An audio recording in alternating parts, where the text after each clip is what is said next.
Amen.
தந்தை மகன் தூயாவியாரின் பெயராலே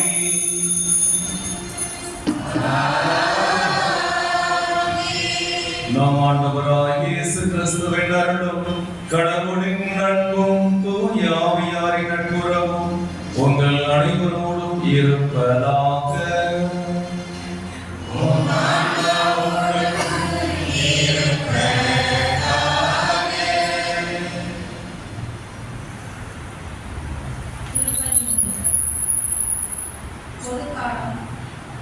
இந்திய பொதுநிலையை பாதுகாவலராக அறிவிக்கப்பட்டுள்ள புனித தேவசகாயம் நாட்டிற்கு அடுத்து வரும் ஞாயிறு பொதுநிலையினர் ஞாயிறு என்று அழைக்கப்படும். பொதுக்காலம் 2ஆம் ஞாயிறு திருப்பலியை சிறப்பிக்க வறுமை குறித்துள்ள நமது வாசனையின் பகுத்தந்தை அவர்களையும் பண்டிகைக்கு ஆசை பெற வறுமை குறித்துள்ள ஏழைகள் அனைவரையும் புனித தோமையா கல்வியத்தில் வாழ்த்துக்களை தெரிவித்து அறிவிக்கிறோம். இன்றைய முதல் வாசகம் சிவருங்க இஸ்ரேலை ஒன்று திரட்ட கருத்தில் இருந்தே ஆண்டவர் இசையாவை தேர்ந்தெடுத்ததையும், 2ஆம் வாசம் அவர் வழிவந்த தேர்ந்தெடுக்கப்பட்டவர்கள் ஒளியாக விளங்கி இயேசு கிறிஸ்துவை அறிக்கையிட வேண்டும் எனவும், நற்செய்தி வாசகத்தில் இவரே இறைமகன் என இயேசுவை யோவான் அறிவித்ததையும் கேட்டிருக்கிறோம்.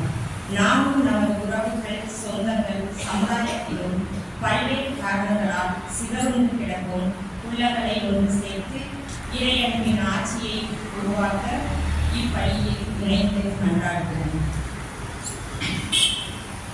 இறையேசுவின் பிரியமான சகோதர சகோதரிகளே, பொதுக்காலத்தின் 2ஆம் ஞாயிறை நாம் பொதுநிலையினர் ஞாயிறாக புனித தேவசகாயம் அவர்களை சிறப்பாக நினைவு கூறுகின்ற ஞாயிறாக கொண்டாட திருச்சபை இன்று நம்மை அழைக்கின்றது.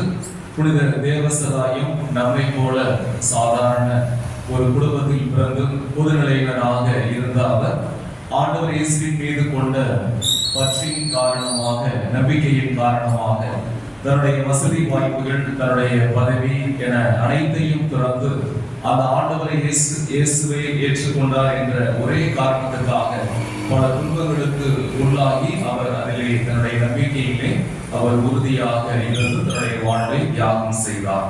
எனவே அவரை நினைவு கூறுகின்ற அந்த நாளிலே ஆண்டவர் மீது நமக்கு இருக்கின்ற நம்பிக்கையும் இத்தகைய ஒரு ஆழமானதாக உறுதியான நம்பிக்கையாக இருக்க வேண்டும்.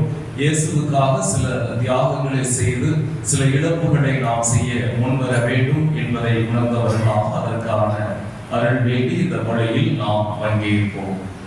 இன்றைய திருப்பலியானது பெரியமலகுமாரை ரோச் விக்டர் ஜூலியா மேரி இவர்களுடைய பேத்தி பிரீடா கேம்ரின் ரோச் பிறந்த நாளிலே இறைவன் செய்த எல்லா நன்மைகளுக்கு நன்றியாக, கருமண்டபம் யோகராஜ் மேர்சி குடும்பத்தில் இறைவன் செய்த அனைத்து நன்மைகளுக்கு நன்றியாக, பெரியமலகுமாரை தோமையம்மாள் குடும்பத்தில் இறைவன் செய்த எல்லா நன்மைகளுக்கு நன்றியாக, நாகமங்கலம் சேகர் சாந்தி குடும்பத்தில் சேகர் அவர்களுக்கு நல்ல உடல் நலம் இறைவன் தந்தர வேண்டும் என்றும், கிராப்பட்டி லில்லி பீட்டர் குடும்பத்தில் மறைந்த ஜான் பீட்டர் ஆரோக்கியசாமி சூசை அமளி ரோசலினுடைய ஆன்ம இலைப்பாற்றிக்காக, கலெக்டர் ஆபீஸ் ரோடு செல்வம் ரெஜி ரேஷ்மி குடும்பத்தில் மறைந்த அனைத்து ஆன்மாக்களுடைய ஆன்ம இலைப்பாற்றிக்காகவும் இப்பணியை நாம் ஒப்பு கொடுத்து ஜெபிப்போம்.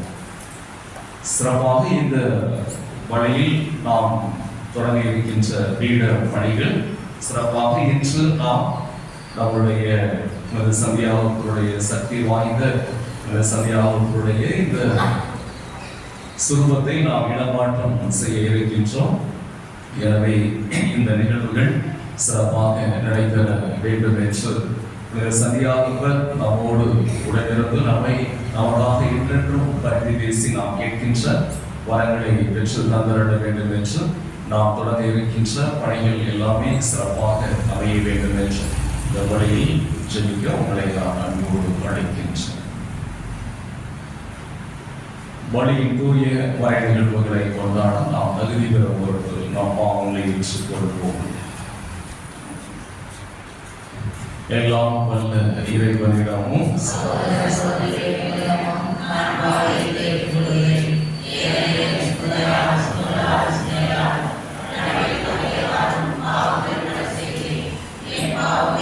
Amen.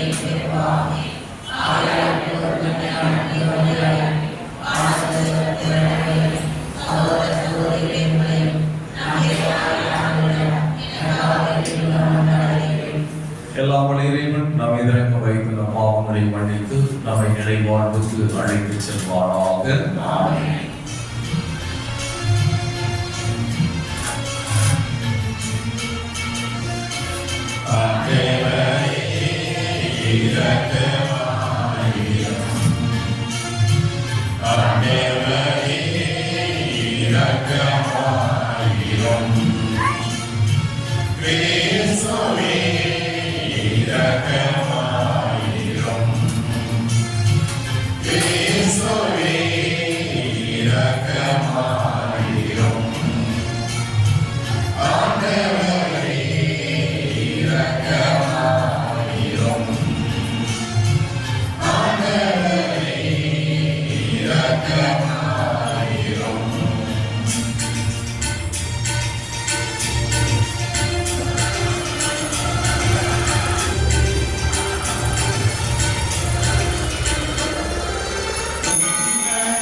விண்ணிலும் மண்ணிலும் உள்ள அனைத்தையும் ஆண்டு நடத்துகின்றவர் நீரே.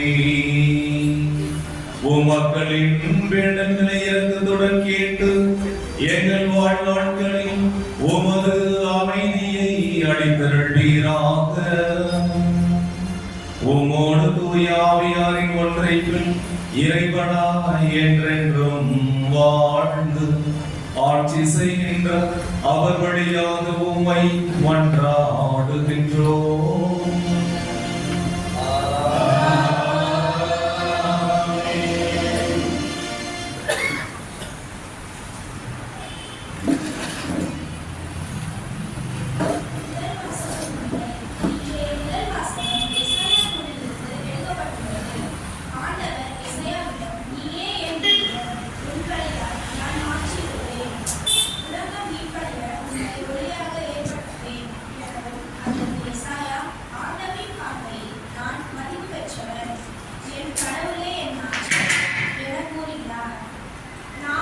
செயலாக்கமாகி இன்றைய அழைப்பை ஏற்ற ஒளியாக விளங்க முதல் வாசகத்திற்கு செவி கொடுப்போம்.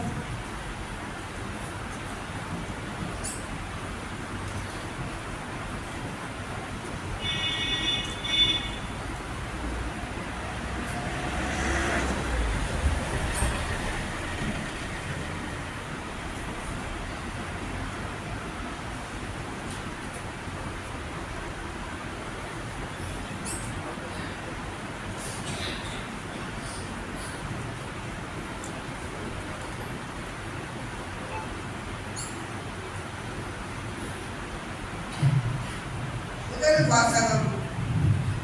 உலகம் முழுவதும் மீட்பு அடைய உன்னை ஒளியாக ஏற்படுத்தினோம். இறைவாக்கினர் எசையா நூலிலிருந்து வாசகம்.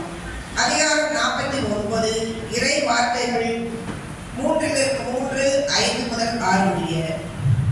ஆண்டவர் என்னிடம், நீயே என் ஊழியன், இஸ்ரேலே உன் வழியாய் நான் மாற்றிவிடுவேன் என்றார்.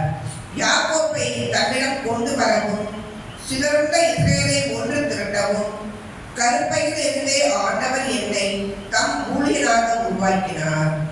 ஆண்டவர் பார்வையில் நான் மதிப்பு பெற்றவன், என் கடவுளே, என் ஆற்றல். அவர் இப்பொழுது உரைக்கிறார்.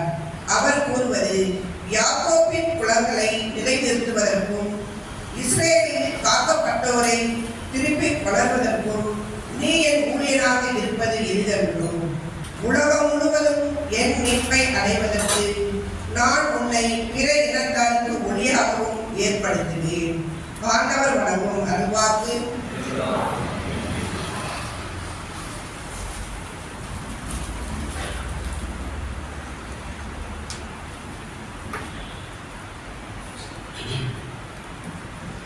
நீங்கள் பாட வேண்டிய பதிலடி பாடல், உமது திருவுளம் நிறைவேற்ற ஆண்டவரே இதோ வருகின்றேன். உமது திருவுளம் நிறைவேற்ற ஆண்டவரே இதோ வருகின்றேன்.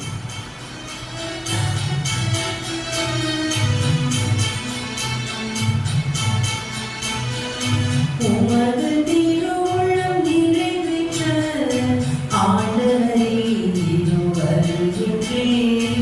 உமது திருவுளம் நிறைவேற்ற ஆண்டவரே இதோ வருகின்றேன்.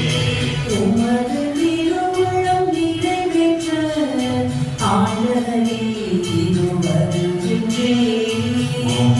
திருவுளம் நிறைவேற்ற ஆண்டவரே இதோ வருகின்றேன். நான் ஆண்டவருக்காக பொறுமையுடன் காத்திருந்தேன். அவரும் என் பக்கம் சாய்ந்து எனது மன்றாட்டை கேட்டருளினார். புதியதொரு பாடலை, நம் கடவுளை புகழும் பாடலை என் நாவினின்று எழச் செய்தார். நம் கடவுளை புகழும் பாடலை என் நாவினின்று எழச் செய்தார். உமது திருவுளம் நிறைவேற்ற ஆண்டவரே இதோ வருகின்றேன். உமது திருவுளம் நிறைவேற்ற ஆண்டவரே இதோ வருகின்றேன். பலியையும் காணிக்கையையும் நீர் விரும்பவில்லை. எரி பலியையும் பாவம் போக்கும் பலியையும் நீர் கேட்கவில்லை. ஆனால் என் செவிகள் திறக்கும்படி செய்தீர். எனவே இதோ வருகின்றேன். உமது திருவுளம் நிறைவேற்ற ஆண்டவரே இதோ வருகின்றேன். உமது திருவுளம் நிறைவேற்ற ஆண்டவரே இதோ வருகின்றேன்.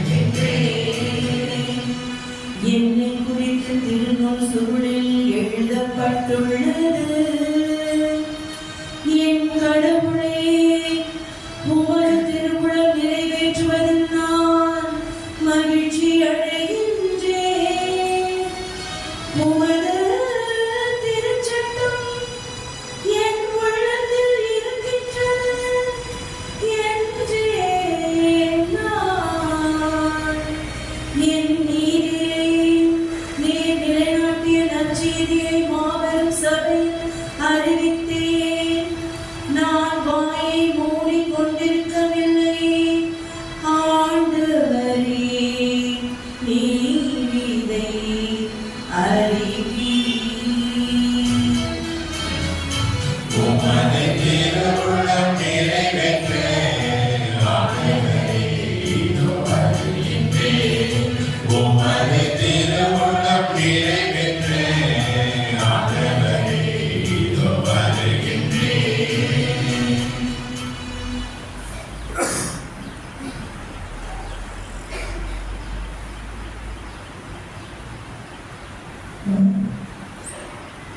இரண்டாம் வாசகம் முறை. இன்றைய இரண்டாம் வாசகம் திருத்தூதர் பவுல் கொரிந்தியருக்கு எழுதிய முதல் திருமுகத்திலிருந்து வாசிக்கப்பட உள்ளது. இயேசு கிறிஸ்துவால் தூயவராக்கப்பட்டு இறைமக்களாக இருக்க அழைக்கப்பட்டுள்ள ஒவ்வொருவரும் இயேசுவை அறிக்கையிட வேண்டும். அவர்களுக்கு அருளும் அமைதியும் கிடைக்கும் என பவுல் கூறுவதை கேட்போம்.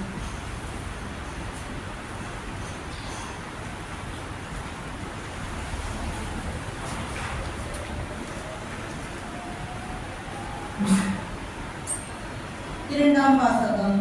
நம் தந்தையாம் கடவுளிடமிருந்தும் நம் ஆண்டவராம் இயேசு கிறிஸ்துவிடமிருந்தும் அருளும் அமைதியும் உண்டாகுக. திருத்தூதர் பவுல் கொரிந்தியருக்கு எழுதிய முதல் திருமுகத்திலிருந்து வாசகம். அதிகாரம் 1, திருவசனங்கள் 1 முதல் 3 முடிய. கொரிந்து நகரில் உள்ள கடவுளின் திருச்சபைக்கு அவர் திருவுளத்தால் கிறிஸ்து இயேசுவின் திருத்தூதனாக அழைக்கப்பட்ட பவுலும் சகோதரராகிய சொஸ்தேனும் எழுதுவது.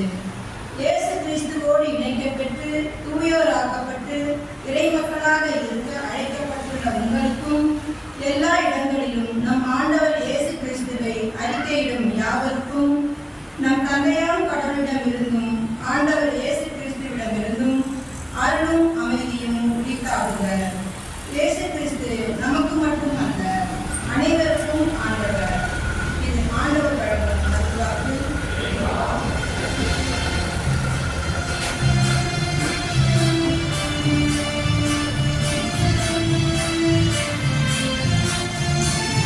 Alleluia, alleluia, அல்லேலூயா, alleluia, alleluia, alleluia, alleluia, alleluia. வாக்கு மனிதரானார், நம்மிடையே குடிகொண்டார். அவரை ஏற்றுக்கொண்ட ஒவ்வொருவருக்கும் அவர் கடவுளின் பிள்ளைகளாகும் உரிமையை அளித்தார். அல்லேலூயா. Alleluia, alleluia, alleluia, alleluia. ஆண்டவர் உங்களோடு இருப்பாராக.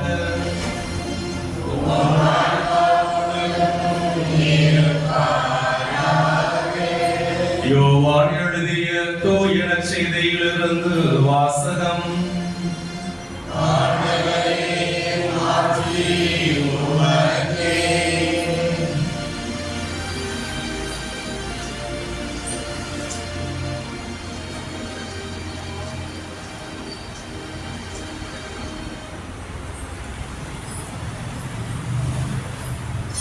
யோவான் நற்செய்தி அதிகாரம் 1 இறைவார்த்தைகள் 29 முதல் 34 வரை. அக்காலத்தில் இயேசு தம்மிடம் வருவதை கண்ட யோவான், இதோ கடவுளின் செம்மறி, செம்மறியாம் இவரே உலகின் பாவத்தை போக்குபவர். எனக்கு பின் வரும் இவர் என்னை விட முன்னிடம் பெற்றவர், ஏனெனில் எனக்கு முன்பே இருந்தார் என்று நான் இவரை பற்றியே சொன்னேன். இவர் யார் என்று எனக்கும் தெரியாதிருந்தது. ஆனால் இஸ்ரேல் மக்களுக்கு இவரை வெளிப்படுத்தும் பொருட்டே நான் வந்துள்ளேன். தண்ணீரால் திருமுழுக்கு கொடுத்தும் வருகிறேன் என்றார். தொடர்ந்து யோவான் சான்றாக கூறியது, தூய ஆவி புறாவை போல வானிலிருந்து இறங்கி இவர் மீது இருந்ததை கண்டேன். இவர் யார் என்று எனக்கும் தெரியாதிருந்தது. ஆனால் தண்ணீரால் திருமுழுக்கு கொடுக்கும்படி என்னை அனுப்பியவர், தூய ஆவி இறங்கி யார் மீது இருப்பதை காண்பீரோ அவரே தூய ஆவியால் திருமுழுக்கு கொடுப்பவர் என்று என்னிடம் சொல்லி இருந்தார். நானும் கண்டேன். இவரே இறைமகன் என சான்று கூறி வருகிறேன். ஆண்டவரின் நல்வாக்கு.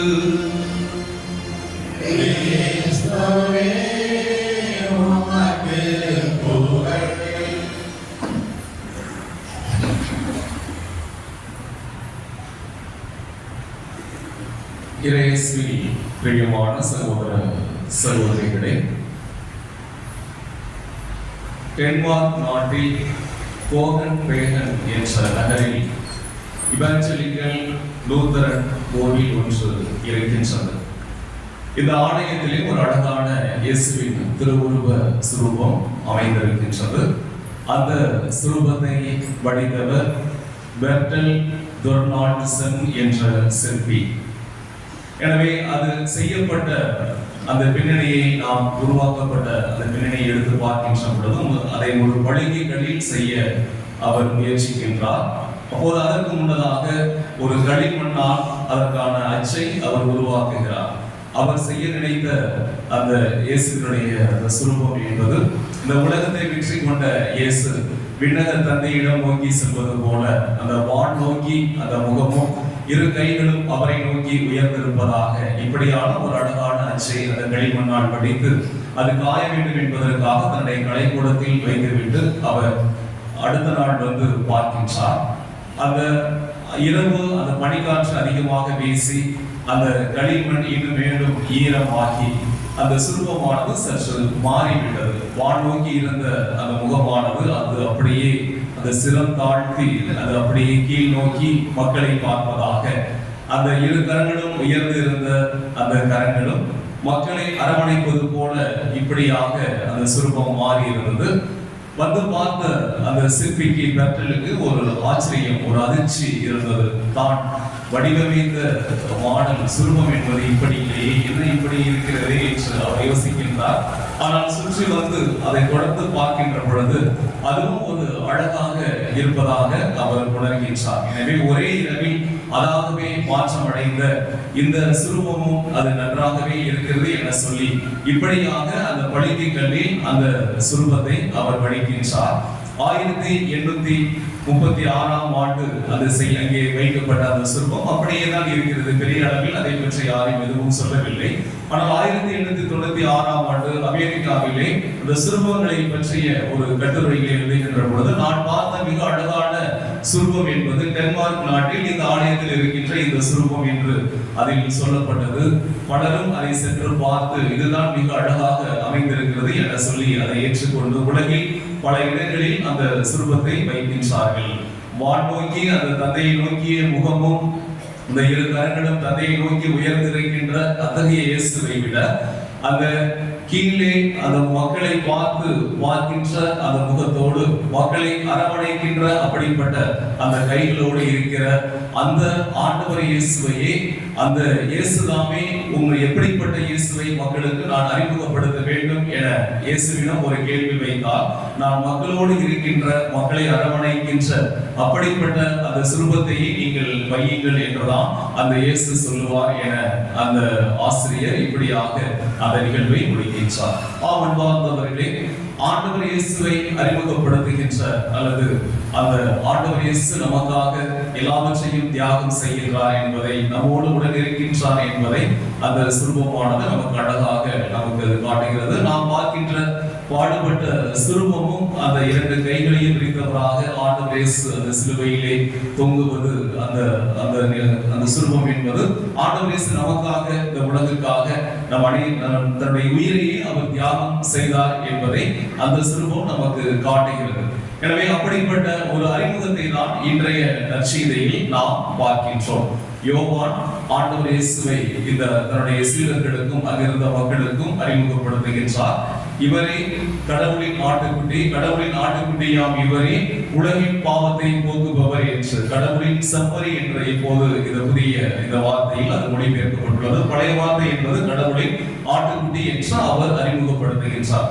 தொடர்ந்து நாம் கடந்த 3 வாரங்களாக பார்க்கின்ற பொழுது ஆண்டவர் இயேசு பல நிலைகளில் அவர் அறிமுகப்படுத்துகின்றார். திருக்காட்சி திருவிழா அன்று கீழ்திசை ஞானிகள் வந்து அவரை பார்த்து உலகின் மீட்பராக, உலகில் உள்ள எல்லாருக்குமான ஒரு அரசராக இவர் இருக்கிறார் என்று அறிமுகப்படுத்தப்பட்டார். கடந்த வாரம் திருமுழுக்கு விழாவிலே தந்தையாம் கடவுள் இவரே நண்பார்ந்த மகன், இவர் பொருட்டு நான் கூறி படைகிறேன் என்று ஆண்டவர் இயேசுவை அறிமுகம் செய்தார். இன்றைய நற்செய்தியில் இவரே கடவுளின் செம்மறி, செம்மறியாம் இவரே உலகின் பாவங்களை போக்குபவர் என அவர் திருமுழுக்கு யோவானால் அறிமுகம் செய்யப்படுகின்றார். எனவே அன்பார்ந்தவர்களே, இந்த அறிமுகம் என்பது ஆண்டவர் இயேசுவுடைய பணிவாழ்வு எப்படி இருக்க போகிறது என்பதை எல்லாருக்கும் எடுத்து சொல்லும் வண்ணமாக தான் திருமுழுக்கு யோவான் இதை மிக அழகாக கடவுளின் செம்மறி என சொன்னதாக விவிலிய ஆசிரியர்கள் இதற்கான ஒரு கருத்தை தெரிவிக்கின்றார்கள். ஏனெனில் அவர் நான் மெசியா அல்ல என்ற அதோடு அவர் முடிக்கின்றார். அடுத்த நாள் ஆண்டவர் இயேசுவை பார்க்கின்ற பொழுது இவரை கடவுளின் செம்மறி என அறிமுகப்படுத்துகின்றார். எனவே இவரே மெசியா என்றும் அவர் அறிமுகப்படுத்தியிருக்கலாம். மெசியா என்றால் அருட்பொழிவு செய்யப்பட்டவர், அரசராக, இறைவாக்கினராக, இன்னுமாக குருக்களாக என இப்படி மக்கள் பொருள் கொள்ளக்கூடிய அந்த வாய்ப்பு இருக்கிறது.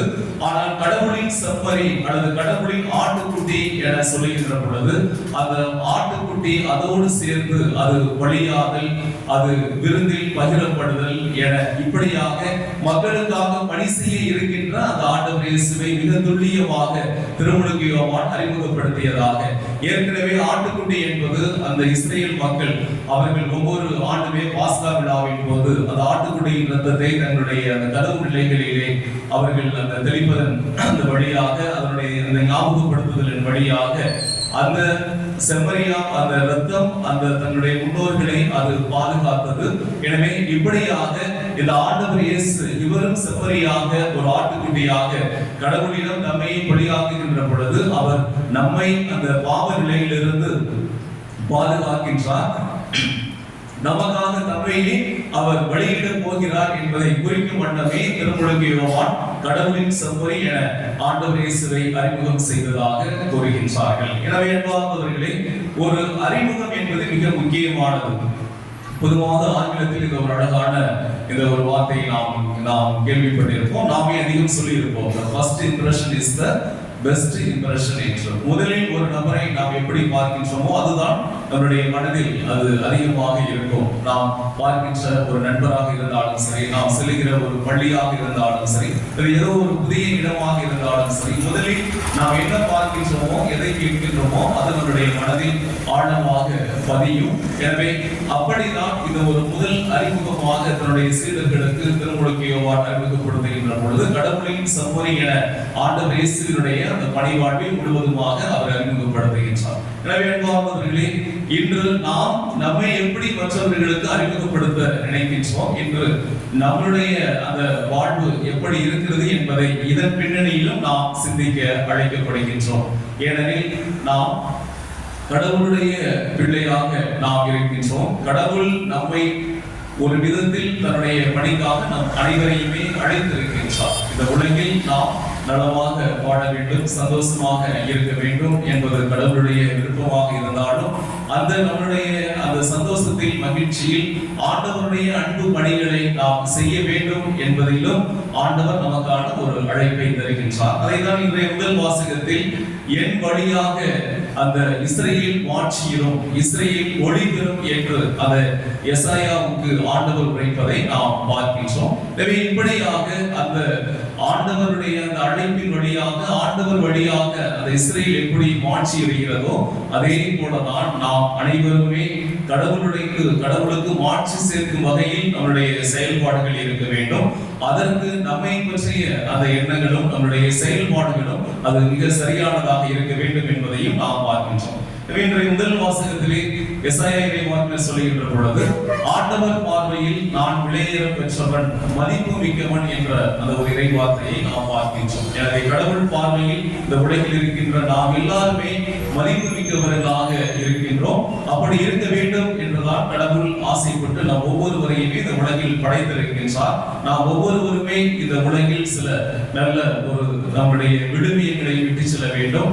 நல்லதொரு அருமையான வாழ்க்கையை இந்த உலகில் நாம் வாழ வேண்டும், வாழ்ந்திருக்க வேண்டும் என்பதுதான் கடவுளுடைய ஒரு பெரிய விருப்பமாக, அது ஆசையாக இருக்கின்றது. எனவேதான் கடவுளின் பார்வையில் நாம் விலையேற பெற்றவர்கள், மதிப்பு மிக்கவர்கள் என்ற அந்த ஒரு இறைவார்த்தையை நாம் பார்க்கின்றோம். எனவே அப்படி அந்த நம்மையே நாம் உயர்வாக நினைக்கும் வண்ணம் அந்த நம்மை பற்றிய ஒரு பெருமிதமும், நம்மை பற்றிய நல்ல எண்ணங்களும், உயர்வான எண்ணங்களும், அந்த சிந்தனைகளும் இருக்கின்ற பொழுதுதான் மற்றவர்களை பற்றியும் நாம் உயர்வாக நினைக்க முடியும். அவர்களையும் நாம் அந்த மதிக்கக்கூடிய அந்த தன்மை என்பது இயல்பாகவே இருக்கும். எனவே அப்படி நம்மையே நாம் பெருமிதமாக நினைக்கக்கூடிய அளவுக்கு நம்மளுடைய அந்த குணங்களும், நம்மளுடைய எண்ணங்களும், நம்மளுடைய செயல்பாடுகளும் இருக்கிறதா என்பதை இந்த நாளில் நாம் சிந்திக்க அழைக்கப்படுகின்றோம். எனவே அன்பார்ந்தவர்களே, நாம் இந்த உலகுக்கு என்ன விதமான ஒரு செய்தியை விட்டு செல்ல ஆசைப்படுகின்றோம், அல்லது நம்மை இந்த உலகம் எப்படி ஞாபகம் வைத்திருக்க வேண்டும், அல்லது நம்மை பற்றி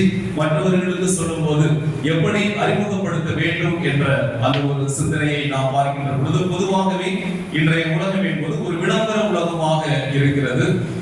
பொதுவாக எல்லாருமே நம்மை ஒரு பாராட்ட வேண்டும், ஒரு பெரிய அளவில் மக்கள் மத்தியில் நாம் பிரபலமாக வேண்டும் என்ற அந்த ஒரு சிந்தனை, அந்த ஒரு ஆசை என்பது இயல்பாகவே எல்லாருக்குமே இருக்கிறது. பொதுவாக சினிமா உலகில் எடுத்து நாம் பார்க்கின்ற பொழுது மக்கள் திலகம் என்றால் சில நடிகர்களை நாம் சொல்லுகின்றோம். அதே போல சூப்பர் ஸ்டார் என்று, இளைய தளபதி என்று அவர்களுக்கான ஒரு அடையாளமாக அது மக்கள் அதை விரும்பி சில ரசிகர்கள் அதை சொல்வதாக, அதே போல விளையாட்டிலும் அவர்களுக்கான அந்த ஒரு பட்டம் கொடுத்து அவர்களை அழைப்பதாக, இப்படியெல்லாம் இதையெல்லாம் நாம் பார்க்கின்றோம். இப்படி இந்த உலகில் நாம் அறிமுகப்படுத்த வேண்டும், அல்லது நாம் இப்படி ஒரு பெயரோடு இருக்க வேண்டும் என விளங்குகிற இந்த உலகத்திலே, ஆனால் ஆண்டவர் கடந்த மக்களுக்காக தன்னையே முழுவதுமாக அர்ப்பணித்த மார்ட்டின் லூதர் கிங் அவர் தன்னை பற்றி சொல்லுகின்ற பொழுது, இந்த உலகம் என்னை எப்படி நினைவு கூற வேண்டும் என சொல்லுகின்ற பொழுது இப்படியாக அவர் குறிப்பிடுகின்றார். 1968 ஆண்டு அவர் அட்லாண்டா நகரிலே தன்னுடைய அந்த ஒரு ஆலயத்தில் அவர் மக்களுக்கான ஒரு செய்தியை சொல்லுகின்ற பொழுது, நான் இந்த நாட்களிலே என்னுடைய இறப்பை பற்றியும் என்னுடைய இறுதி ஊர்வலத்தை பற்றியும் நான் அதிகம் யோசிக்கின்றேன். நான் இறந்த பிறகு என்னுடைய மறைமுறை எப்படி எனக்கு வைக்கப்படும் என்பதையும் நான் யோசிக்கிறேன். உங்களில் ஒரு சிலர் நீங்கள் அப்போது இருப்பீர்கள். நீங்கள் அந்த மறையுடையாரிடம் என்ன சொல்ல வேண்டும் என்பதை நீங்கள் சொல்லுங்கள் என்று சொல்லிவிட்டு அவர் இப்படியாக சொல்லுகிறார், என்னை பற்றி அதிகம் அந்த மறையுறையில் பேச வேண்டாம், நீண்டதொரு மறையுறையாக அந்த மறையுறை இருக்க வேண்டாம் என அவர் சொல்லுகின்ற பொழுது இப்படியாக சொல்கிறார், நான் உலக அமைதிக்கான நோபல் பரிசு பெற்றிருக்கிறேன், அதை பற்றி சொல்ல வேண்டாம்.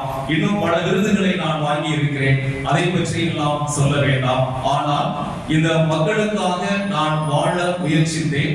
அந்த மக்களுக்காக, அந்த மக்களோடு மக்களாக இருந்து பணியாற்ற நான் விரும்பினேன் என்பதை அந்த வரையறையாளர் சொல்லட்டும் என சொல்லுகின்ற பொழுது, பசித்தவருக்கு நான் உணவளித்தேன், ஆடை இல்லாதவருக்கு நான் ஆடை கொடுக்க முயற்சித்தேன், சிறையில் இருப்பவர்களை நான் காண முயற்சித்தேன் என இப்படியாக என்னுடைய பணியை பற்றி சொல்லி நான் இந்த குறிப்பிட்ட ஒரு நோக்கத்தோடு இந்த உலகில் வாழ்ந்தேன். அது மக்களுக்கான, எல்லாருக்குமான ஒரு விடுதலையான ஒரு வாழ்வாக இருக்க வேண்டும் என்பதுதான் என்னுடைய அந்த நோக்கம், அந்த லட்சியம் என்பதை அந்த மறையுறையாளர் சொல்லட்டும் என அவர் இப்படி சொல்லியிருந்தார். சொல்லி இறங்குற 2 மாதத்திற்கு பிறகு 1968 ஆண்டு ஏப்ரல் மாதம் 4ஆம் தேதி அவர் ஒரு இடத்தில் பேசிக் கொண்டிருக்கின்ற போதே சுட்டுக் கொல்லப்பட்டார். எனவே நான் எப்படி நினைவு கூற வேண்டும், அல்லது அதை எப்படி மக்களுக்கு அறிமுகப்படுத்த வேண்டும் என அவர் சொல்லுகின்ற பொழுது, மக்களுக்காக பணியாற்ற விரும்பிய ஒரு நல்ல பணியாளர் என்றே என்னை அறிமுகப்படுத்துங்கள் என்று மிகவும் சாதாரணமாக அவர் சொல்லி வைத்தார். எனவே என்பவர்களே, இன்று நாம் சிந்தித்து பார்ப்போம். நமக்குள்ளே இந்த ஒரு சில கேள்விகளை நாம் எழுப்பி பார்ப்போம். நமக்கு பின் நம்மை மக்கள் எப்படி சொல்ல வேண்டும், நம்மை பற்றி என்ன சொல்ல வேண்டும் என நாம் ஆசைப்படுகின்றோம். அப்படிப்பட்ட ஒரு வாழ்க்கையை நாம் வாழ முயற்சிக்கின்றோமா என்பதை இன்றைய நாளில் நாம் உணர்வோம். மேலும் இன்றைய நாளிலே நாம் புனித தேவசகாயம் பொதுநிலையினருடைய ஒரு பாதுகாவலர் என அவரை இன்றைய தினம் நாம் கொண்டாடுகின்றோம். புனித தேவசகாயம் தமிழ்நாட்டை சார்ந்தவராக கன்னியாகுமரிக்கு அருகில் இருக்கின்ற நட்டாளம் என்ற அந்த ஊரில் பிறந்தவராக ஒரு நல்ல வசதியான ஒரு செல்வமிக்க குடும்பத்தில் அவர் பிறக்கின்றார். அவருக்கான வசதிகள், அவருக்கான அந்த அரசாங்கத்தில் அவர் பணி செய்கின்றார். அவருக்கான மதிப்பு மரியாதை என எல்லாம் நன்றாக இருக்கிறது. ஆனால் ஆண்டவர் இயேசுவை பற்றி அவர் கேள்விப்படுகின்றார். அங்கே அந்த அரசாங்கத்திலே வெளிநாட்டவர்கள் ஒரு சிலர் அந்த மன்னரை பார்த்து பேசுகின்ற பொழுது அவர் ஆண்டவர் இயேசுவை இவருக்கு அறிமுகம் செய்கின்றார்கள். ஆண்டவர் இயேசுவை பற்றி அறிவிக்கிறார்கள். அந்த ஆண்டவர் இயேசுவை பற்றி கேள்விப்படுகின்ற பொழுது அவர் விவிலியம் வாசிக்க ஆரம்பிக்கின்றார். அப்போது அதன் மீது பற்று கொண்டவராக ஆண்டவர் இயேசுவையே நான் என்னுடைய கடவுளாக ஏற்றுக்கொள்கிறேன், அந்த இயேசுவை அறிவிப்பதிலே நான் மகிழ்ச்சி அடைகிறேன் என்று இயேசுவை பற்றி எல்லாருக்கும் சொல்ல ஆரம்பிக்கின்றார். ஆனால் அந்த திருவிதாங்கூர் அந்த மன்னர், அந்த அரசர் இயேசுவை பற்றி எங்கு பேசக்கூடாது, நீ இயேசுவை நம்ப கூடாது, அவரை மறுதலிக்க வேண்டும் என கட்டாயப்படுத்துகின்றார். ஆனால் அவர் இல்லை இல்லை, அந்த ஆண்டவர் இயேசுவை உயிருள்ள கடவுள், அவரை நான் முழுவதுமாக ஏற்றுக்கொள்கிறேன், அவரை பற்றி சொல்லாமல் என்னால் இருக்க முடியாது என்று சொல்கின்ற பொழுது பல சித்திரவதைகளுக்கும் துன்பங்களுக்கும் அவரை உள்ளாக்குகிறார்கள். எருமை மாட்டின் மீது அவரை அமர வைத்து அவரது வீதிகளில் வர வைக்கின்றார்கள். இன்னும் பல துன்பங்கள் தருகிறார்கள், சிறையில் அடைக்கிறார்கள், அவரை கொடுமைப்படுத்துகிறார்கள். ஆண்டவர் இயேசுவை நீ மறுதலிக்க வேண்டும், உனக்கு பதவி மீண்டும் தரப்படும், எல்லா வசதி வாய்ப்புகளும் உனக்கு கொடுக்கப்படும் என சொன்ன போதும், ஆனால் அவரது இயேசுவுக்காக நான் என்னுடைய உயிரை தியாகம் செய்ய இருக்கிறேன், ஆனால் இயேசுவை ஒருபோதும் என்னால் மறுதலிக்க முடியாது என்று சொல்லி அந்த இயேசுவை உறுதியாக அவர் பிடித்துக் கொண்டிருந்த நிலையில் ஒரு நாள் அவர் சுட்டு கொல்லப்பட்டு அவர் கொலை செய்யப்படுகின்றார். அன்பார்ந்தவர்களே, இயேசுவின் மீது எந்த அளவு ஒரு பற்று கொண்டவராக அவர் இருந்திருக்கிறார் என்பதை அவருடைய வாழ்வில் இருந்து நாம் பார்க்கின்றோம். எனவே அவர் இன்று நமக்கு இயேசுவுக்காக தன்னுடைய உயிரை தியாகம் செய்தவராக இந்த வரலாற்றில் அவர் நினைவு கூறப்படுகின்றார். எனவே நம்முடைய வாழ்வில் அந்த ஆண்டவர் இயேசுவை மற்றவர்களுக்கு நாம் எப்படி அறிமுகம் செய்கிறோம், நாம் இயேசுவை நம்முள் தாங்கி பிறருக்கு என்ன விதமான ஒரு அறிமுகப்படுத்தப்பட நாம் ஆசைப்படுகின்றோம் என்பதை நாம் உணர்ந்தவர்களாக அந்த ஆண்டவர் இயேசுவினுடைய அந்த பணி வாழ்வில் பங்கேற்கும் வகையில் நாமும் விசுவாசத்தில் உறுதியானவராக வாழ்வில் சில தியாகங்களை, சில இழப்புகளை ஏற்க அப்படிப்பட்ட அந்த ஒரு மனநிலையோடு இருப்பதற்கான அருளை இந்த பணியில் நாம் தொடர்ந்து கேட்போம். ஆமென்.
உறுதியுடன் புதிரே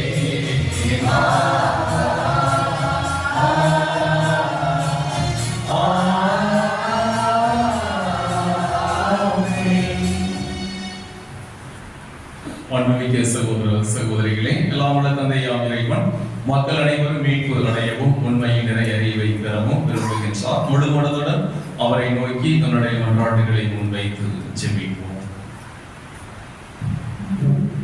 திருநாவையை வழிநடத்தும் திருத்தந்தை ஆயர்கள், அருள்பணியாளர்கள், துறவியர் அனைவரும் ஏழைகள் மீதான அக்கறை வழியாக உலகை புதுப்பிக்க அழைக்கப்படுகிறோம் என்பதை எங்களுக்கு தெளிவுபடுத்தி வழிநடத்த வேண்டும் என்று இறைவா உம்மை மன்றாடுகிறோம். எங்கள் மன்றாட்டை கேட்டருளும். எங்கள் நாட்டை வழிநடத்தும் தலைவர்கள் அனைவரும் தங்கள் திட்டங்களாலும் சட்டங்களாலும் ஏழைகள் மற்றும் விளிம்புநிலை மக்களின் நல்வாழ்வுக்கு உதவிடவும் வரவேற்கும் சட்டப்பேரவை தேர்தலில் மக்களுக்காக உழைத்திடும் நல்ல தலைவர்களை தந்திட வேண்டும் என்று இறைவா உம்மை மன்றாடுகிறோம். எங்கள் மன்றாட்டை கேட்டருளும். எங்களை வழிநடத்துகின்ற அன்பில் இயேசுவே, மனிதர் அப்பத்தினால் மட்டுமல்ல கடவுளின் வாய்ச்சொல் ஒவ்வொன்றாலும் வாழ்வர் என்பதை புரிந்தவர்களாய் கடவுளாகி ஆண்டவரை வணங்கி அவர் ஒருவருக்கே பணி செய்திடவும் சிந்தனை சொல் செயல் அனைத்திலும் கடவுளாகியே மேம்படுத்தும் திருப்பயணிகளாய் திகழ்ந்திட வேண்டும் என்று இறைவாமை மன்றாடுகிறோம். எங்கள் மன்றாட்டை கேட்டருளும். உம் பிள்ளைகளாகும் உரிமையை அளித்தவரே எம் இறைவா, திரு அவையாம் குடும்பங்களை ஆசீர்வதியும். குடும்பங்களின் அமைதி ஒற்றுமை நிலைத்து நிற்கவும் பிள்ளைகள் பெற்றோருக்கும் பெரியவருக்கும் கீழ்ப்படிந்து தங்கள் வாழ்க்கை பாதையில் உம் நெறிகளை பின்பற்றி வாழ அருள் புரிய வேண்டும் என்று இறைவா உம்மை மன்றாடுகின்றோம். எங்கள் மன்றாட்டை கேட்டருளும். அன்பு தந்தை இறைவா, முதியோர், கைவிடப்பட்டோர், வேலையின்றி தவிப்போர், வறுமையின் வாழ்வோர் போன்ற எல்லோர் வாழ்விலும் சூழ்ந்திருக்கும் இருளை போக்கி ஆண்டவர் தம் திருமுகத்தை அவர்கள் பக்கம் திருப்பி அமைதியை அருள் வேண்டும் என்று இறைவாமை மன்றாடுகின்றோம். எங்கள் மன்றாட்டை கேட்டருளும். அன்பு தந்தையே இறைவா, நாங்கள் ஒவ்வொருவருமே பரிவு, இரக்கம், நல்லெண்ணம், மனத்தாழ்மை, கனிவு, பொறுமை ஆகிய பண்புகளால் ஒருவரை ஒருவர் பொறுத்து கொண்டும் ஒருவரை பற்றி ஒருவருக்கு ஏதாவது முறையீடு இருந்தால் மன்னித்து அன்புடன் வாழ வேண்டும் என்று இறைவாமே மன்றாடுகின்றோம். எங்கள் மன்றாட்டை கேட்டருளும். நம்முடைய தனிப்பட்ட தேவைகளுக்காக செபிப்போம். எங்கள் அனைக்கிடமும் ஆற்றலுமான இறைவா, உமது திரு அவையில் இறைப்பற்றுள்ள மன்றாட்டுகளுக்கு செவி சாய்த்தருளும். பரிவிரக்கத்தின் காரணரான நீர் நாங்கள் நம்பிக்கையோடு கேட்பவற்றை பெற்று பயன்பெற செய்திருவீரா. எங்கள் ஆண்டவராகிய கிறிஸ்து வழியாக உம்மை மன்றாடுகின்றோம். ஆமென்.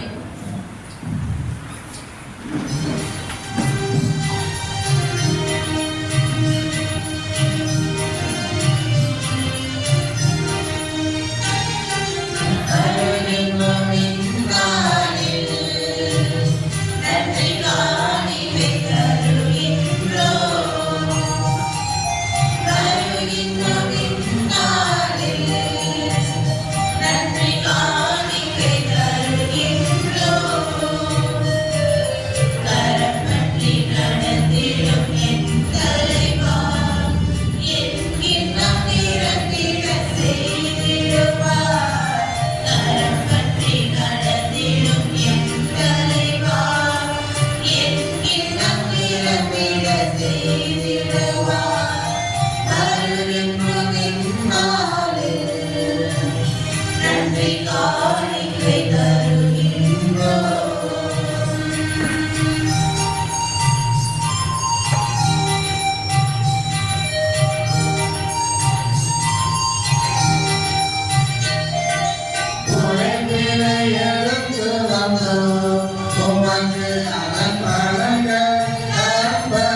சகோதர சகோதரிகளே, என்னுடைய உங்களுடைய இவ்வழியெல்லாம் உள்ள தந்தை ஆகியவனுக்கு ஏற்றதாகும்படி மன்றாடுங்கள். ஆண்டவர் தம்முடைய பெயரின் புகழ்ச்சிக்காகவும் மாட்சிக்காகவும் நமது நன்மைக்காகவும் புனிதர்களாக எடுத்து நடந்ததாகவும் உம்முடைய கைகளில் வழியை ஏற்றுவாராக.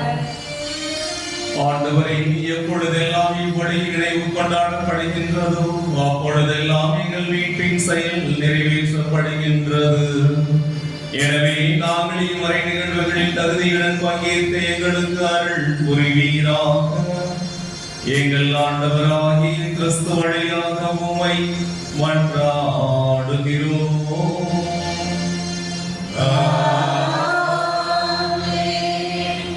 ஆண்டவர் உங்களோடு இருப்பாராக.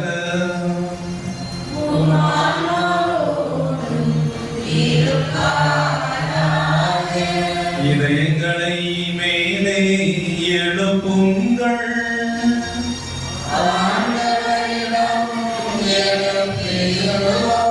நம் இறைவனாகிய ஆண்டவருக்கு நன்றி கூறுவோம்.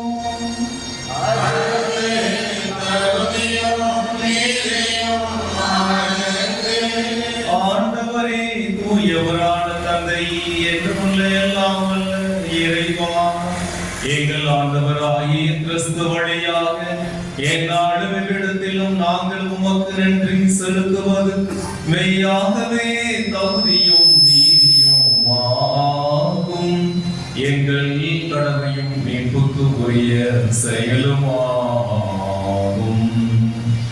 ஏனெனில் கிறிஸ்து பிறந்து முன்னைய பாவ நிலையில் இருந்து மனிதரை புதுப்பித்தார், பாடுபட்டு எங்கள் பாவங்களை அழைத்தார், இறந்தோரிடமிருந்து உயிர்த்தெழுந்து நிலை வாழ்வுக்கு வழிவகுத்தார்.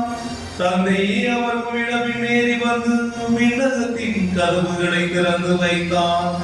ஆகவே வானதூதர் அணிகளோடும் புனிதரின் பெருந்திரளோடும் நாங்கள் சேர்ந்து உமக்கு புகழ்ச்சி பண் இசைத்து முடிவின்றி பாடுவதாவது.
ஆண்டவரே நீர் மெய்யாகவே தூயவர், தூய்மை அனைத்துக்கும் ஊற்று.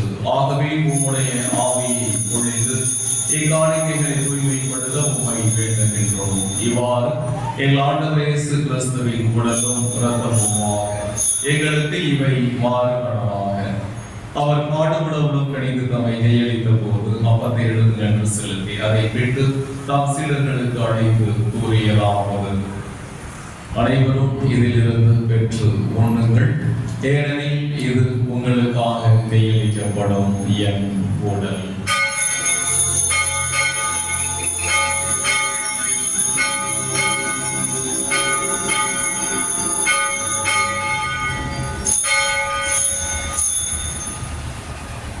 அவனுமே இரவு விருந்தை அருந்திய பின் கிண்ணத்தையும் எடுத்து மீண்டும் நன்றி கூறி தாம் சீடர்களுக்கு அழைத்து அவர் கூறியதாவது: அனைவரும் இதிலிருந்து பெற்று பருகுங்கள், ஏனெனில் இது புதிய நிலையான உடன்படிக்கைக்கு உரிய என் சத்தத்தின் கிண்ணம். இது பாவ மன்னிப்புக்கென்று உங்களுக்காகவும் பலருக்காகவும் சிந்தப்படும். இதை என் நினைவாக செய்யுங்கள்.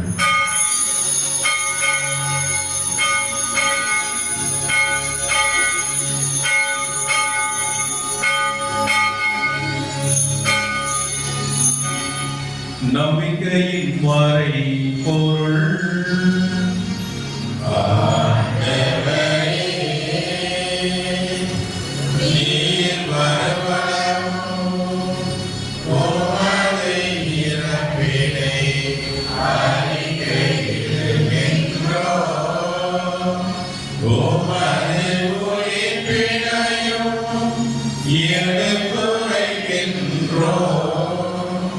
ஆகவே ஆண்டவரை நாங்கள் கிறிஸ்துவின் இறப்பினை உயிர்ப்பினை நினைவு கூர்ந்து வாழ்வதற்கும் அப்பத்தையும் மீட்பளிக்கும் கிண்ணத்தையும் ஒப்புக் கொடுக்கின்றோம். உம் திருமணம் என்று உமக்கோடு உடைய தகுந்தவர்கள் இணைகளை ஏற்றுக்கொண்டே எனவே உமக்கு நன்றி செலுத்துகின்றோம். மேலும் கிறிஸ்துவின் உடலிலும் இரத்தத்திலும் பங்கு கொள்ளும் எங்களை தூய ஆவியால் ஒன்று சேர்க்க வேண்டும் என உம்மை தாழ்மையுடன் மன்றாடுகின்றோம்.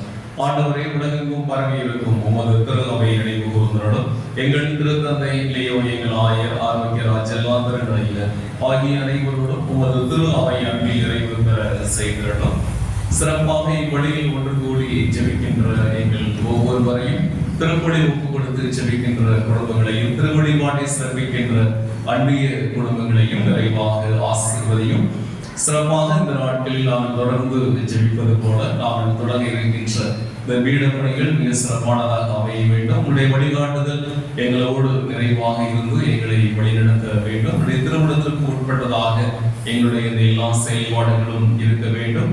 குறிப்பாக இன்று நாங்கள் இடமாற்றம் செய்கின்ற எங்களுடைய பாதுகாவலர் சக்தி மிகு சந்தியாகத்தினுடைய இந்த திரு உருவம், இந்த சிறுவம், இந்த பணிகள் எல்லாம் நல்ல முறையில் நடைபெற நீதாமே எங்களோட உடனிருந்து எங்களை வழிநடத்துவீராக. உயர்த்திலும் எதிர்நோக்குடன் தொழில் கொள்ளும் எங்கள் சகோதர சகோதரிகளையும் இறந்தோர் அனைவரையும் இரக்கத்துடன் நினைவு கூர்ந்து உமது திருமுக ஒளியில் ஏற்றருளும். எங்கள் அனைவர் மீதும் இரக்கமாயும் கடவுளின் கன்னித்தாயான புனித மரியா, அவருடைய கணவரான புனித யோசேப்பு, புனித திருத்தூதர்கள், இவ்வுலகில் உமக்கு கொண்டவராக இருந்தோர் எங்கள் பாதுகாவலர் புனித சந்தியாகப்பர் ஆகிய புனித அனைவருடனும் நாங்கள் நிலை வாழ்வில் பங்கு கொள்ளும் தகுதி பெற்று உம் திருமகன் இயேசு கிறிஸ்து வழியாக உம்மை புகழ்ந்தேற்று மரமருள உம்மை மன்றாடுகின்றோம்.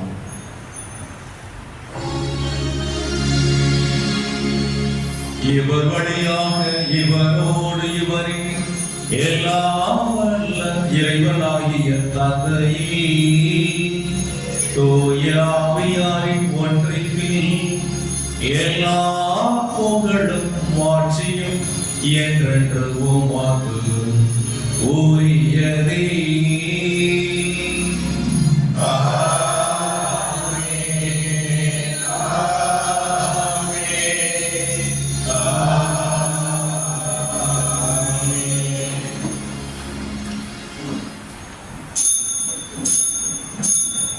குழந்தைகள் பலிபீடம் வருவோம்.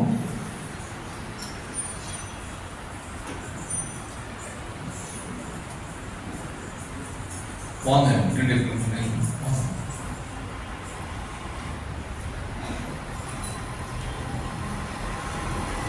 மீட்பரின் கடலையால் நம்பிக்கப்பட்டு இறை படிப்பினையால் பயிற்சி பெற்ற நாம் புரிந்து சொல்வோம்.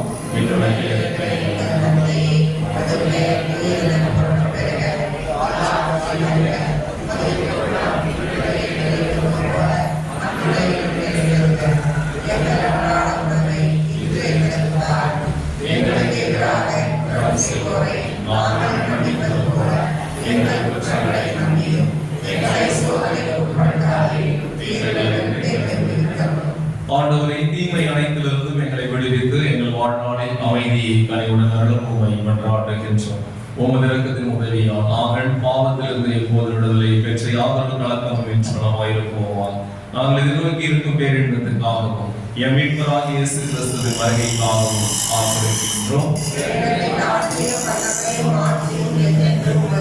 ஆண்டவரே இயேசு கிறிஸ்துவை அமைதியை உங்களுக்கு விட்டு செல்கின்றேன், என் அமைதியை உங்களுக்கு அழைக்கின்றேன் என்று உம் திருத்தூதர்களுக்கு மொழிந்தீரேன்.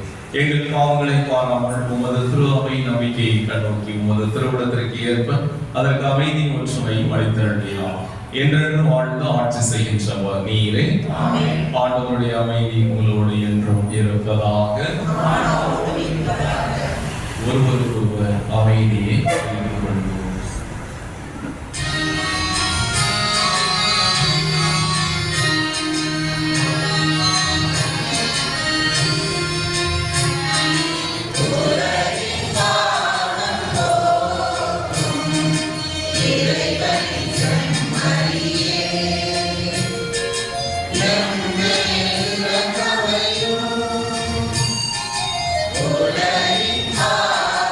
Oh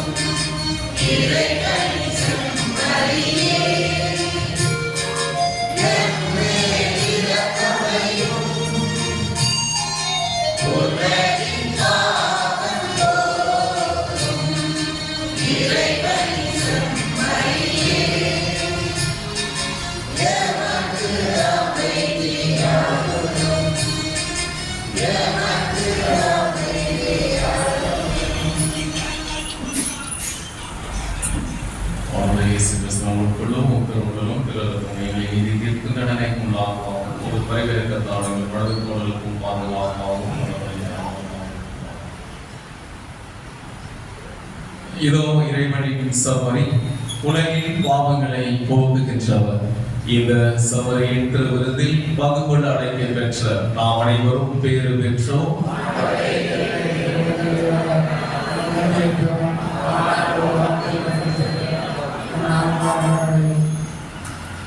கிறிஸ்துவின் திருவுடல் திருவிழம் நம்மை காத்து பிள்ளை வாழ்வு அடைவதாக.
ஆலயத்தை புதுப்பிக்கும் பணிக்காக திருப்பணிக்காக மன்றாட்டு அனைவரும் இணைந்து சொல்வோம்.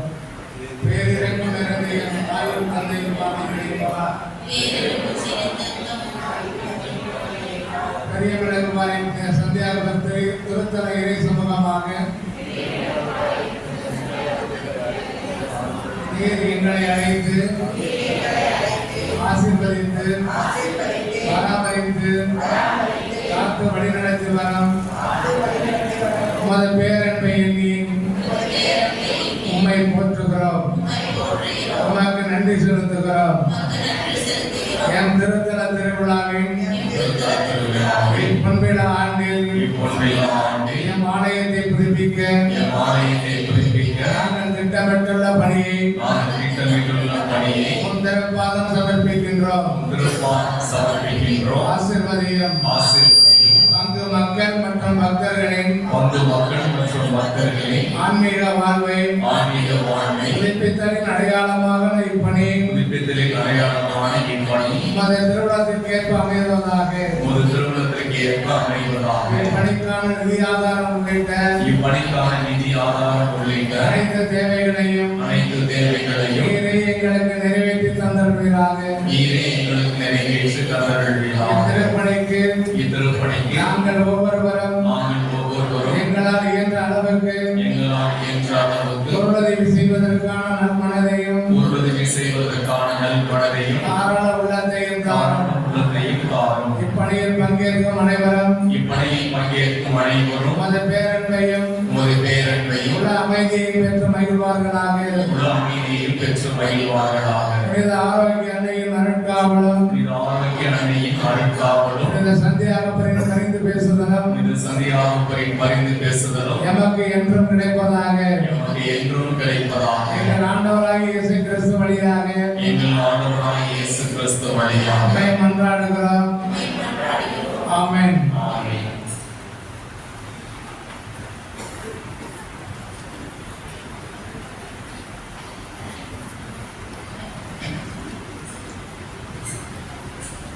திருமணமலை கோவை மறை மாவட்டம் திருப்பூர் குமார் நகர் பங்கு தண்ணீர் பந்தல் சூசை மாணிக்கம் அருள் செல்வி இவர்களுடைய மகன் பால் பெனிஸ் ஜோனுக்கும் பெரிய விலங்கு பாறை பங்கு சின்ன விலங்கு பாறை ஆரோக்கிய இருதயராஜ் மைக்லின் ரோசி இவர்களுடைய மகள் ஜெரோமி ஞான செல்வமேரிக்கும் இது 3வது ஓலை. இப்போது வாசிக்கப்பட்ட இந்த திருமணத்திலே ஏதாவது தடைகள் இருப்பின் பங்கு தந்தை என்னிடம் அறிவிக்க வேண்டியது பங்கு மக்கள் உங்களுடைய கடமையாகும். வார அறிக்கை 18ஆம் தேதி ஞாயிற்றுக்கிழமை இன்று பொது காலத்தின் 2ஆம் ஞாயிறு 21 புதன் புனித ஆக்னஸ் கன்னி மறைசாட்சி நினைவு 24 சனிக்கிழமை சலேஸ் நகர் புனித பிரான்சிஸ் ஆயர் மறை வல்லுநர் நினைவு 25ஆம் தேதி அடுத்த ஞாயிற்றுக்கிழமை பொது காலத்தின் 3ஆம் ஞாயிறு. பாந்தவர்களே, இன்று திருப்பணி சிறப்பித்தவர்கள் புனித தோமா அன்பியத்தினர் மிக சிறிய அன்பியமாக இருந்தாலும் இந்த பொறுப்புகளை ஏற்று சிறப்பித்த அன்பிய உறுப்பினர்கள் அனைவருக்கும் பொறுப்பாளர்கள் அனைவருக்கும் இந்த நேரத்தில் நம்முடைய பங்கு இறை சமூகத்தின் பெயரால் கரவொலி எழுப்பி நம்முடைய நன்றிகளை நம்முடைய வாழ்த்துக்களை நாம் உங்களோடு தெரிவித்துக் கொள்கின்றோம். பாந்தவர்களே, ஆலயம் புதுப்பிக்கின்ற அந்த பணிகளை நாம் தொடங்குவதற்கு திட்டமிட்டு வருகின்றோம்.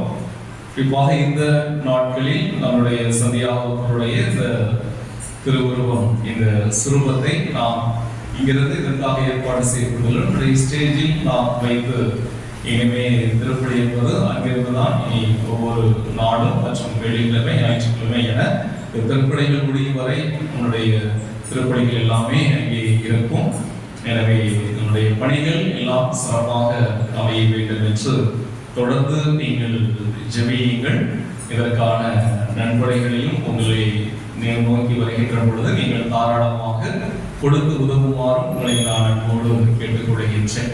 எனவே கடந்த வார பங்கு ஆலோசனை குழுவில் பேசி முடிவெடுத்தபடி ஒவ்வொரு குடும்பத்திற்கும், அதாவது ஒரு தலக்கட்டு வரை ஒவ்வொரு தலக்கட்டிற்கும் ரூபாய் 5000 நாம் இந்த நம்முடைய ஆலய பணிகளுக்கான வரியாக கொடுக்க வேண்டும் என திட்டமிட்டோம்.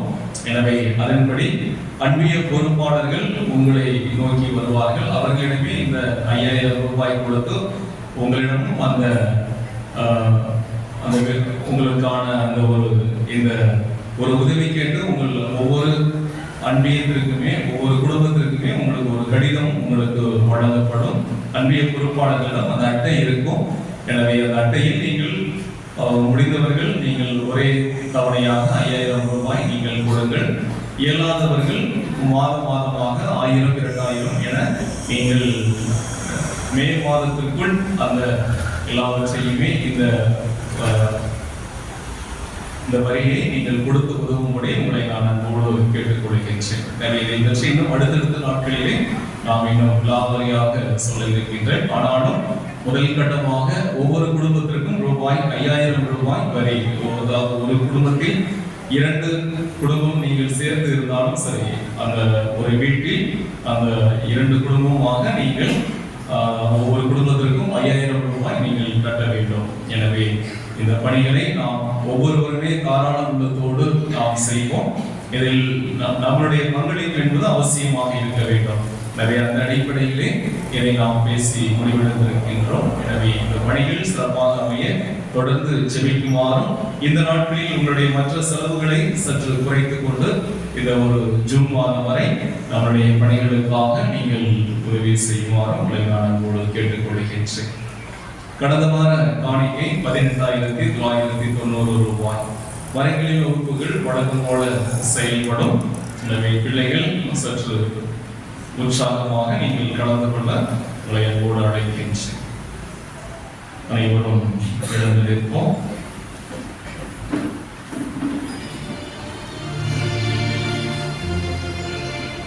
நன்றியோடு மன்றாடுவோமாக.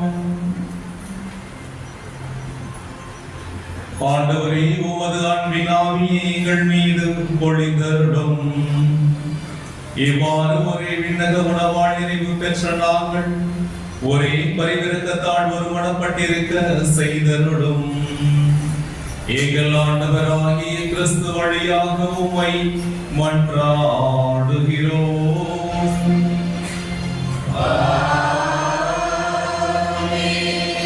ஆண்டவர் உங்களோடு இருப்பாராக.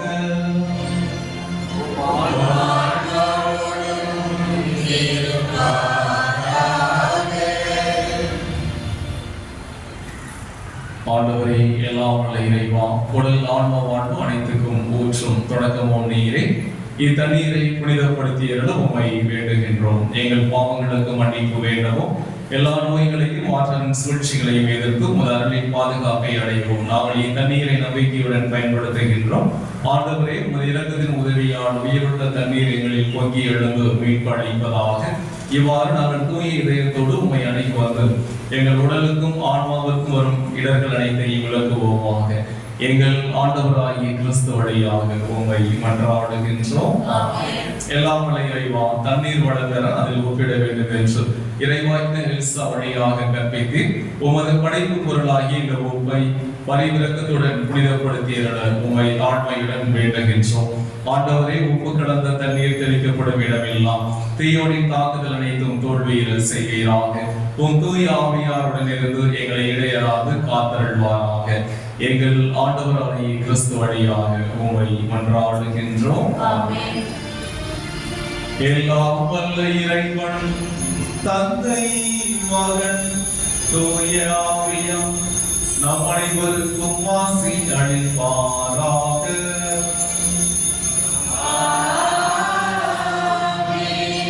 சென்று வாருங்கள், திருப்பலி நிறைவேறிற்று.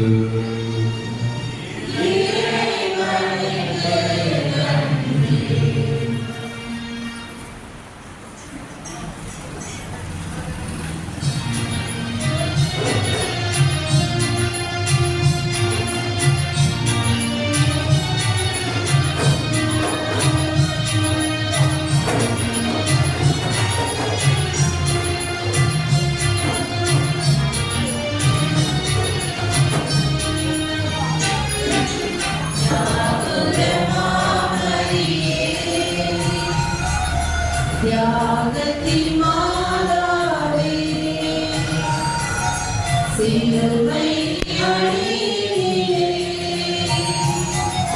சிந்தையும் தழுதாயோ யாகுல மாமரியே யாகத்தின் மாதாவே சிலுவை அடியிலே சிந்தையும் தழுதாயோ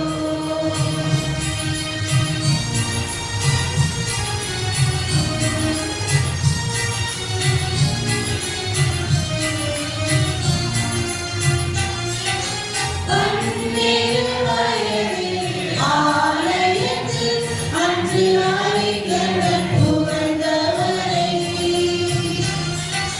பன்னீர் வயலில் ஆலயத்தில் அன்று அறிஞர் புகழ்ந்தவரை கரங்களை இனித்தே கல்வனை தோல் கழுவரத்தின் கண்டறினார்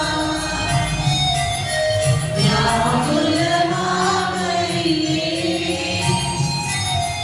யாகத்தின் மாதாவே சிலுவை அடியிலே சிந்தையும் தழுதாயோ